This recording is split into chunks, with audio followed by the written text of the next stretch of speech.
আসসালামু আলাইকুম viewers, অ্যান্ড্রয়েডের Bangla video টিউটোরিয়ালে আপনাদের সকলকে স্বাগতম। এর আগের টিউটোরিয়ালে আমি দেখিয়েছি যে অ্যান্ড্রয়েড স্টুডিওতে কিভাবে আমরা কাস্টমাইজ করে কালার ব্যবহার করতে পারবো। অর্থাৎ কোনো অ্যাপসের কালার ব্যবহার করতে গেলে আমরা আমাদের ইচ্ছা মতো কালার নিয়ে সেই অ্যাপসে ব্যবহার করব। এবং আজকের টিউটোরিয়ালে আমি দেখাবো যে কিভাবে আমরা অ্যান্ড্রয়েড স্টুডিওতে যে প্রজেক্ট নিয়েছি সেই প্রজেক্ট অনুযায়ী অ্যাপসের নাম হয়ে থাকে, কিন্তু আমরা সেই অ্যাপসের নামটা চেঞ্জ করব। অর্থাৎ যে প্রজেক্টটা আমরা নিছি ওটা ইনস্টল করার পরে সেই প্রজেক্টের যে নাম থাকে আমাদের অ্যাপসেও আর কি সেই নামটা হয়ে থাকে ইনস্টল করার পরে, কিন্তু আমরা এখানে সেই অ্যাপসের নামটা চেঞ্জ করব। তো চলুন ভিডিও শুরু করা যাক।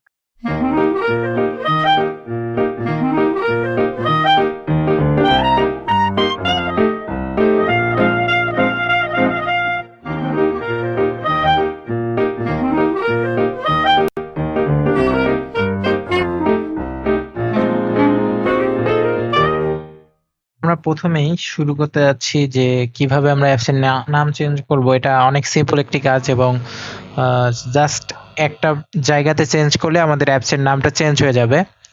তো আমরা তার আগে দেখে নিই যে কোন জায়গাটা আমরা চেঞ্জ করব। তো আমি এখানে জুম করে দেখিয়ে দিচ্ছি যে যদি আমরা এখানে যে এই অ্যাপসটার নাম আমরা দেখতে পাচ্ছি যে ফার্স্ট অ্যাপ্লিকেশন লেখা, তো আমরা জাস্ট এই ফার্স্ট অ্যাপ্লিকেশনটা চেঞ্জ করব। তো ফার্স্ট অ্যাপ্লিকেশনটা আমরা যখন চেঞ্জ করতে যাব, তো আমরা যেহেতু ফার্স্ট অ্যাপ্লিকেশনটা চেঞ্জ করতে যাব, তো আমাদের যে কাজটা করতে হবে এটা অনেক একটি সিম্পল কাজ। এখন আমরা যে কাজটা করব যে আমরা আমাদের প্রজেক্টে চলে আসব। আসার পরে প্রজেক্টে এখান থেকে আমরা অ্যান্ড্রয়েড সিলেক্ট করে নিব। অ্যান্ড্রয়েড সিলেক্ট করার পরে আমরা এখানে ম্যানিফেস্টস এখানে ক্লিক করব। করার পর অ্যান্ড্রয়েড মেইনফেস্ট নামের যে এক্সএমএল ফাইল আছে এটাতে ডাবল ক্লিক করব। ডাবল ক্লিক করার সঙ্গে সঙ্গে আমরা এখানে দেখতে পাচ্ছি যে অ্যান্ড্রয়েড লেভেল, এখানে যে অ্যান্ড্রয়েডের যে লেভেল আছে লেভেলের একটা স্ট্রিং সেট করা আছে যেটা আমাদের স্ট্রিং ফাইলের মধ্যে আছে। তো এখানে যাওয়ার সিম্পল একটা প্রসেস হলো আমরা কন্ট্রোল বি প্রেস করলে আমরা ডাইরেক্ট এই ফাইলটা ওপেন করতে পারবো, অর্থাৎ স্ট্রিং ফাইলটা। অথবা আমরা এখানে res এই ফাইলটা ওপেন করার পরে ভ্যালুতে যাব। ভ্যালুতে যাওয়ার পরে আমরা স্ট্রিংসে ডট এক্সএমএল ফাইলটাতে ডাবল ক্লিক করে ওপেন করব। তো ওপেন করার সঙ্গে সঙ্গে আমরা এখানে দেখতে পাচ্ছি যে আমাদের অ্যাপসের নামটা আছে এই জায়গাতে। তো আমরা এই অ্যাপসের নামটা চেঞ্জ করে দেব। তো সাপোজ আমরা এখানে ফার্স্টটা কেটে দিলাম, তো দেওয়ার পর আমরা দেখলাম যে টেস্ট। তো আমাদের অ্যাপসের নাম দিলাম আমরা কি টেস্ট। এখন আমরা এটা আমাদের সম্পূর্ণ যে অ্যাপসের নাম ছিল এখানে ফার্স্ট অ্যাপ্লিকেশন, এটা চেঞ্জ হয়ে যাবে। চেঞ্জ হয়ে নামটা হবে টেস্ট। তো দেখি আমরা এখন রান করে যে আমাদের অ্যাপসের নামটা আসলেই চেঞ্জ হয়েছে কিনা। তো আমি এখানে রানে প্রেস করলাম। রানে প্রেস করার পর কিছুটা সময় নেয় প্রজেক্ট বিল্ড হয়ে রান হতে।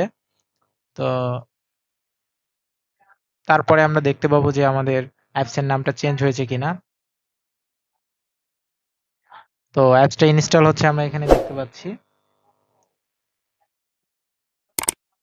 তো অ্যাপসটা ইনস্টল কমপ্লিট হয়ে গেছে। এখন আমরা আমাদের এমুলেটরটা রান হয়ে গেছে। এবার ওটাকে মিনিমাইজ করে দিই। দেওয়ার পরে আমরা এখন দেখি যে এখানে আমাদের নামটা দেখা যাচ্ছে নিশ্চয়ই যে এখানে টেস্ট নামটা চলে আসছে।